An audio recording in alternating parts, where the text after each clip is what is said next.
Hey guys, this is MSP Designs. This is episode 6 of my Tutorial Tuesdays. Today I'll be showing you guys how to make this background that I made. It's really easy actually, just a few brushes and a few pen tools. Well, using the pen tool, sorry. And someone asked me this tutorial, I can't remember his actual name, but he commented on my GFX pack video. So yeah, let's get started. I'm not going to be showing you guys how to make this 3D text because it's pretty easy. Just move the letters around or use the random effector. That's really easy. First, I'm just going to open my 3D text. Down here. Now I gotta find it in here.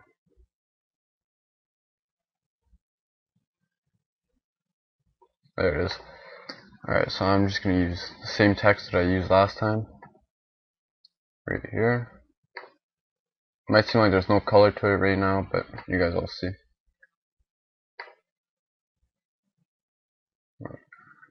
I'm going to make this layer editable. I'm going to center the text. Yeah, I'm going to center the text. I'll deselect, and then let's see. I can't remember what I did for this background really, so apparently I used sort of like a gradient. I'm going to use a really pale blue like I did on that background, almost white. Dump it on there. I'm going to erase my white layer a bit just to make that gradient effect that I use on almost everything. Grab a big enough eraser and I'll erase up here. Something like that anyways. And then I'm going to move this up a bit and I'm going to start making the drips that I put on here. So first you want to get the same color. I'm going to take this one, and then you're going to take a brush which is not the feathered side or edges. You just take the normal one, put it around 9 pixels. So you want to hold shift and you want to drag, sorry about that, you want to drag down just about how far you want it. Then I'm going to zoom in to about 400%. This works really well when it's zoomed in really far. I'm going to take my pen tool and I want to drag it about here. Make a nice smooth line. Drag it back to the other side. Sorry about that.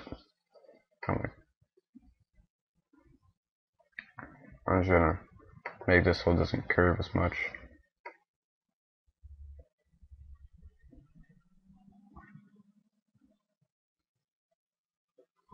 Sorry about this. I'm having a hard time. I'm just going to use bigger brush. I'm going to make it about, let's see, 15. I'm just going to add it right to the end of this. There you go. Then you want to create a new layer. And you want to go on your brush tool once again. This is almost only brush. And you want to make it pretty small. Probably about 1 or 2 pixels. I'm just going to use 1. And you want to use white for this. And you want to create sort of like a little curve in the side so it's glossy, or it looks glossy. You want to turn the opacity down until it looks good. We'll turn it down to about 38, and there's one of them. So I'm just gonna merge this down. I'm just gonna I'm just gonna copy paste it at different places because it takes pretty long to do. I'm just gonna resize it.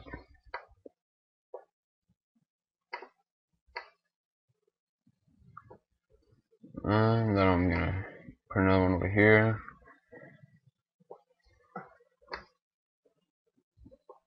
Then I'm gonna take the big one the original size one, and this is really annoying. And I'm gonna drag it onto the B. If it would work. There you go. I'm just gonna make it so it matches the colors. Here, so I'm gonna take the smudge tool, I guess.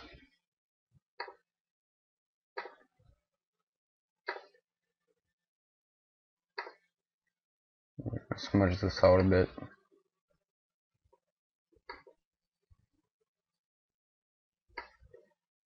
There you go. Alright, so now you have your drips on the text. So then I'm going to create a new layer and take the same color once again. I'm going to find the same brush that I used for my splatters. I used a brush for that. I did not make them myself. And if you're having troubles finding the brush, go on brusheezy.com. They have lots of brushes, vectors, and a lot of cool other stuff. It's pretty useful. I'm just gonna try to find my brushes here that I used.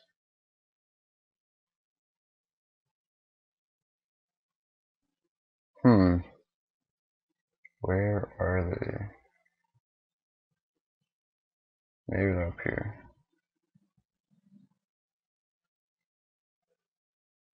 That's the troubles of having a lot of brushes loaded in the same time. You have troubles finding them after. And my computer is super slow. Yay. Let's see who's on Skype.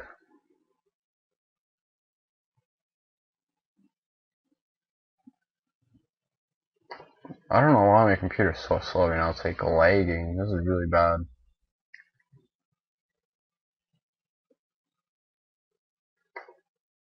Oh my god.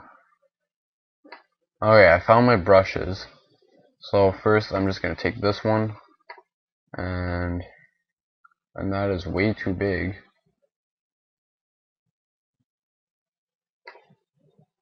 So I'm gonna downsize it a bit and just put it right about there.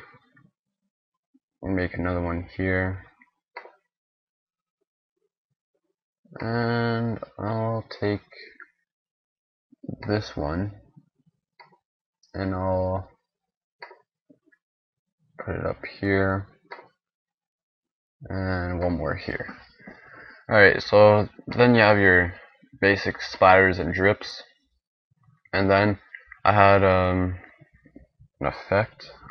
For this you need a flare or lens flare, whatever you call them. It's a really basic one. I'm pretty sure it was in like the first flare pack there's ever been. I'm just gonna try to find it in here.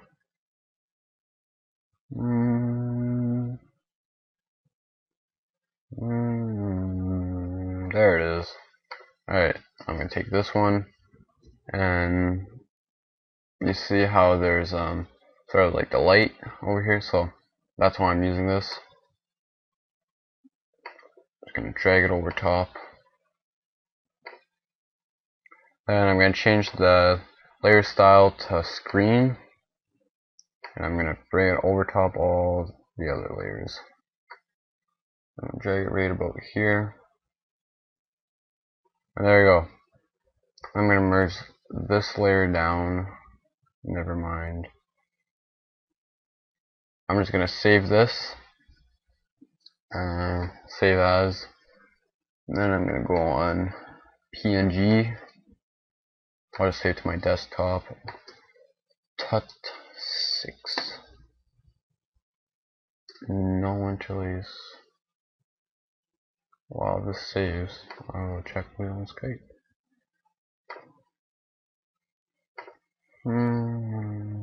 Jason, that's it. Alright, then I'm gonna open up the file that I saved it as, Tut6.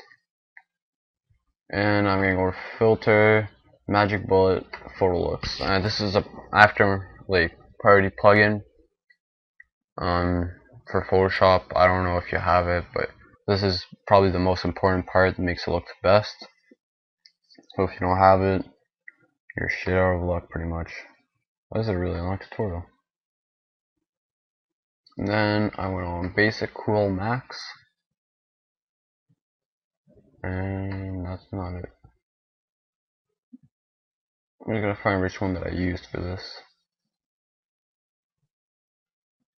I think it might be Berlin. Yeah. So it's something like that. You get the general idea, I think, of how to make it. Hope you guys enjoyed this. Sorry this was a really long video. So yeah, hope you guys are enjoying the GFX pack. I'll have another video on Thursday maybe if I have time, because I'm leaving out of town all weekend and I won't be even near any phone service or internet, so I might not be uploading a speeder on Sunday. If I don't, I'll upload it on Monday. Yeah, thanks for watching, guys. Peace.